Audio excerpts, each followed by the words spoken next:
So I'm here with Clay Partain, and Clay has grown up in the ranks here and now is running Sports Salt Lake. Is that true?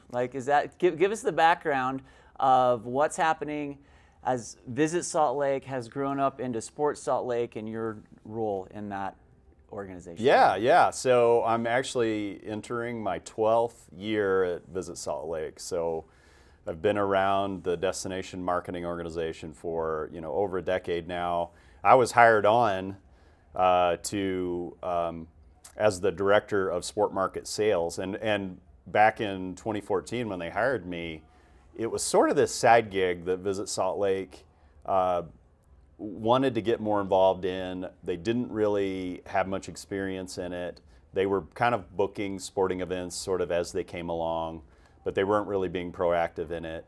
And the destination marketing organization was widely known as a convention-centric organization, so they did a fabulous job landing conventions. Right. But they wanted to get more involved in sport, so came on board with them, and this is a relationship-driven game.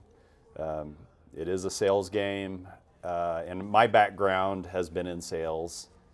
In tourism sales. I worked for a number of years for different hotel brands, but came on board and started building those relationships, started learning the sports tourism business in a more strategic way, and we started growing it. And so over the years, each year we kept booking a few more events and getting a few more room nights into the destination.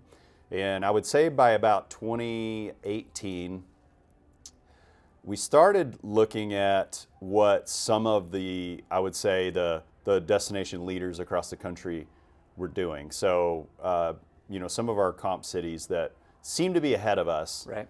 Pittsburgh was one of them.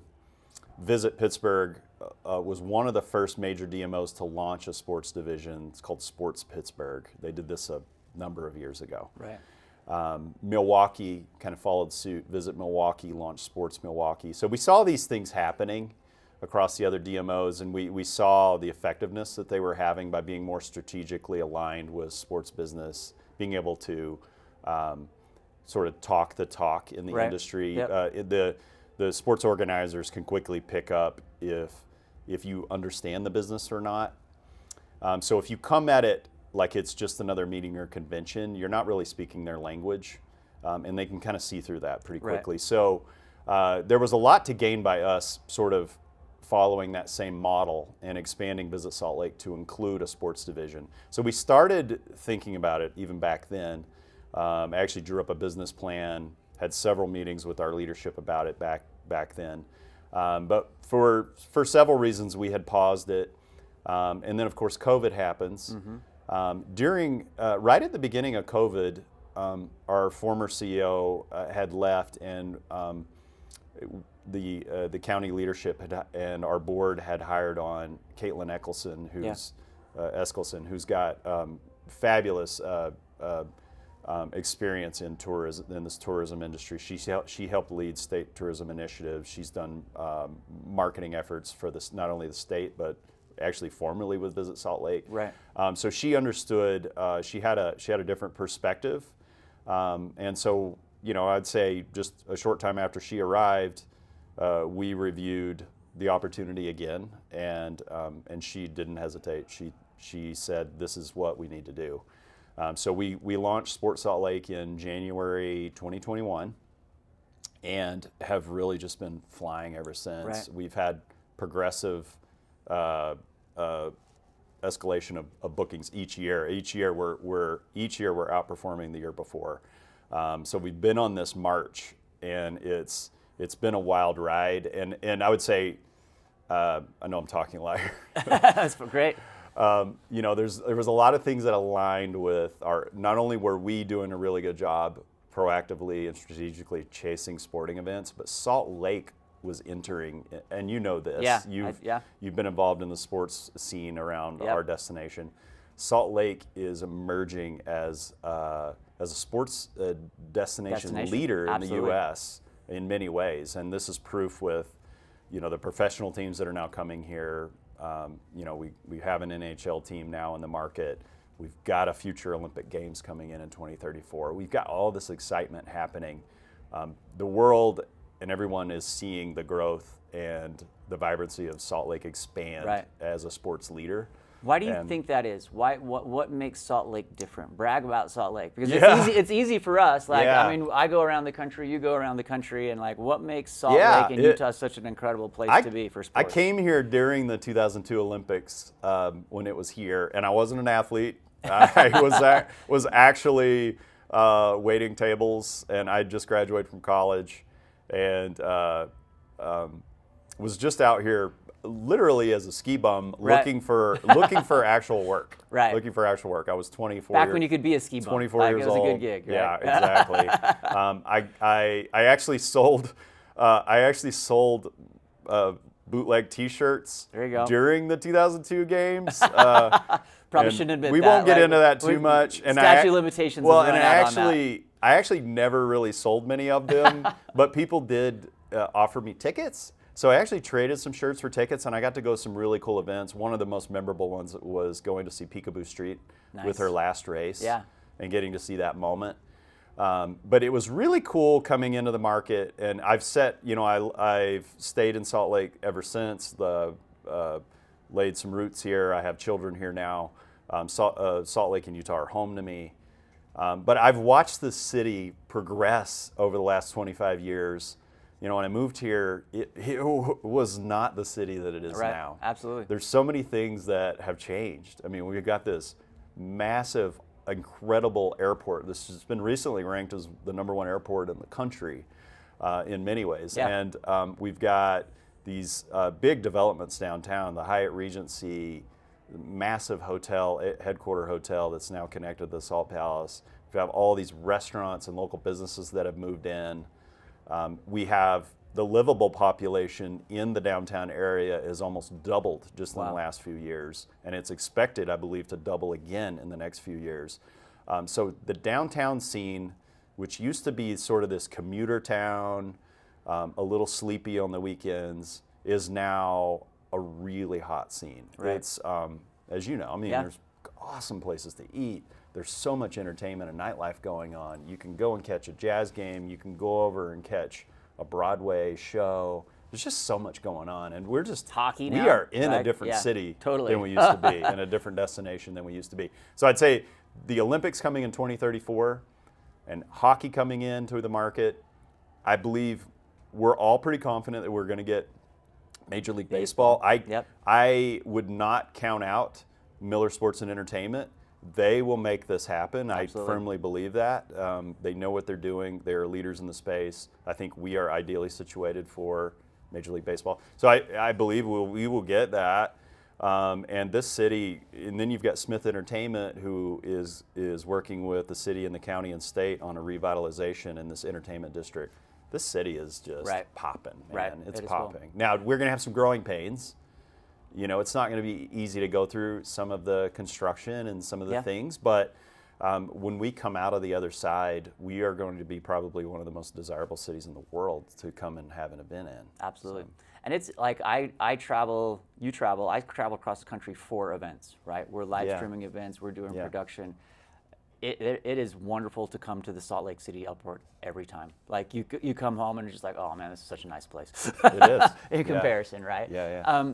Talk about, from a Salt Lake City standpoint, we've worked together over the last several years in the water polo space and bringing water polo events. Like, you don't think of Salt Lake City as like a main water polo destination, but we have hundreds and hundreds, if not thousands of athletes and hundreds of teams out there that have come and have fell in love with it. And I travel the country and talk to those teams, and they're still coming up to me and saying, man, those events you did were phenomenal and incredible.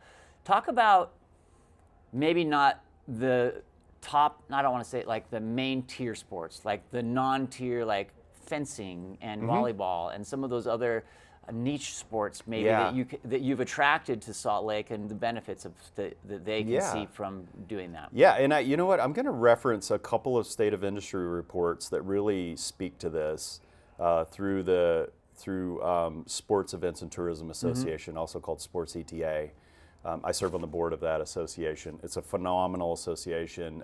This is the main gathering place for all things sports tourism related in the country. And so they released 2 different reports over the last few years. And it's interesting to compare the reports side by side. One of them is a participant report that talks about basically youth and amateur events and the impact they bring to destinations. And the other one is spectator focus. So this is like fans that go to collegiate games or jazz games or that sort of thing. When you compare the 2 side by side on a national basis, it's really mind-blowing because you can actually see that participatory events drive more impact across the country. I believe it's about 65% of the total impact of all sports is through participatory events versus spectator events, which is about like 35%. It's actually remarkable because I think people, they just automatically in their minds think, oh, it's those big events. It's those, it's all of those professional events, those collegiate events, those ones we see on ESPN. Those must be what drives the country. It's actually the events that are typically not on ESPN. For instance, we had the USA Fencing October North American Cup in the Salt Palace this last weekend.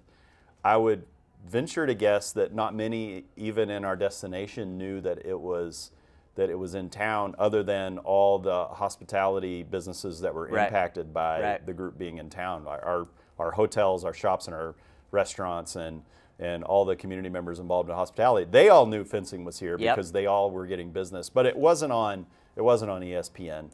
And it's not, events like that, while they're really cool for a city, it's just different than hosting something that's going to be on ESPN that might bring in spectators. Now, there's an importance of that too. I'm not saying it's not, but you had asked me about not that top tier, but what does that middle tier mean? And that middle tier turns out means a lot. It really means the lion's share of what's going on. What's interesting, and this is kind of strange to say, but every time I think of you every time I go to the airport, because you just you walk in, it's like, oh, like volleyball's in town today, or fencing's in town today, right? Like I have those eyes on that I'm watching. It's like, oh, how about that? Like we've got water polo in town today. It's like, good job, Clay. Like way to put those heads in the beds. You know what I mean? And I think that the impact that that you are having and that Sports Salt Lake is having on the community is huge, because so much great stuff is they're going back and thinking so positively about Utah.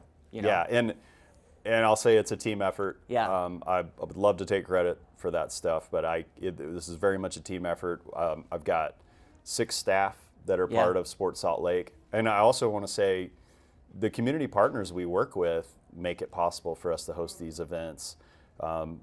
There's an entity called the Utah Sports Commission. That's our state. It's a state entity.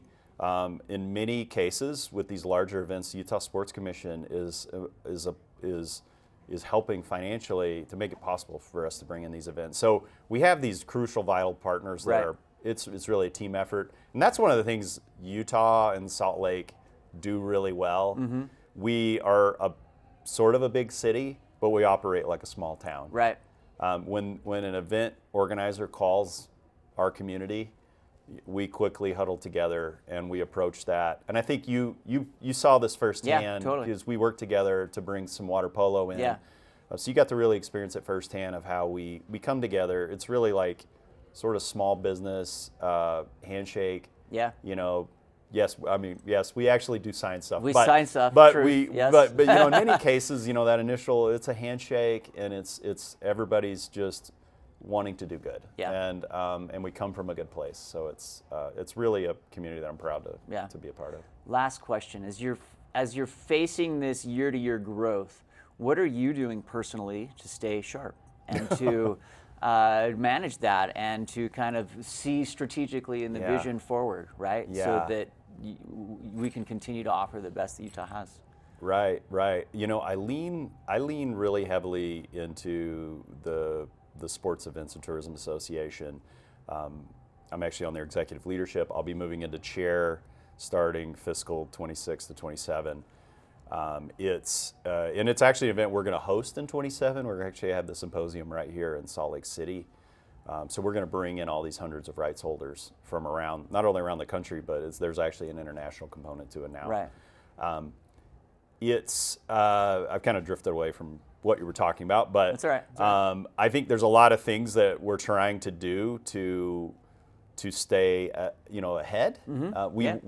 We want to be the leaders in the industry. We want to have that knowledge, staying ahead of opportunities where, here's an example, we know from looking at national data that youth baseball could thrive more in our market, but if you look at what we're producing locally for youth baseball for tournaments, it's very small. Yeah. If you look nationally, baseball tournaments reign supreme on the national scale when you look at the room nights and the number of events that are driven into the. There's over 10,000 baseball tournaments across the U.S. It's a massive market. Right. We're doing hardly any here.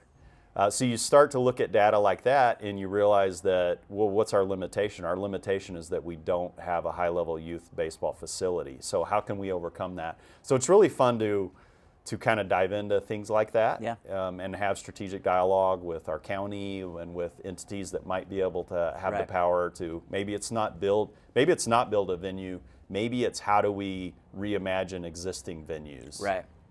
Can we take softball fields and turn them to baseball? What can we do to get there? Right. So those are really fun and exciting dialogues. I have some great salespeople under me now that kind of concentrate on that low-hanging fruit, like locking those events in. So I really try to spread my time on, that more of that longer game and that longer view of like how can we increase and thrive over the next several years. We've got the entertainment district construction that's going to start in 2020. It's slated for spring of 2027, and that's going to interrupt some downtown convention business, because it is affecting a portion of the Salt Palace. Will still be open, but it's affecting a portion of the Salt Palace, which is in turn affecting, a couple of dozen groups that have that space. And, how do we overcome things like that? Well, sports tourism is going to be something in the next couple of years that we can really lean a little more heavily into. Right.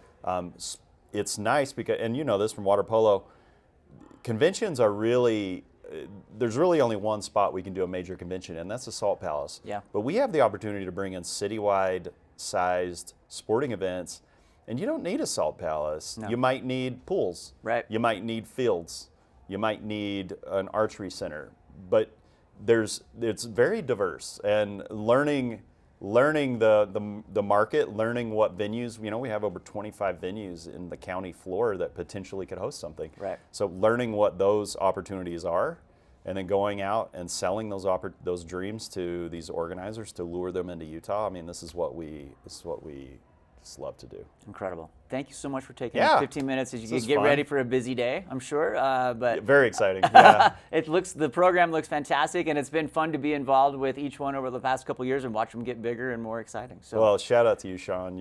You've always been great to work with on the water polo side, and I've loved seeing your success. Thanks. On the other side and with the streaming and everything, and we just love watching what you're doing as well. Appreciate it.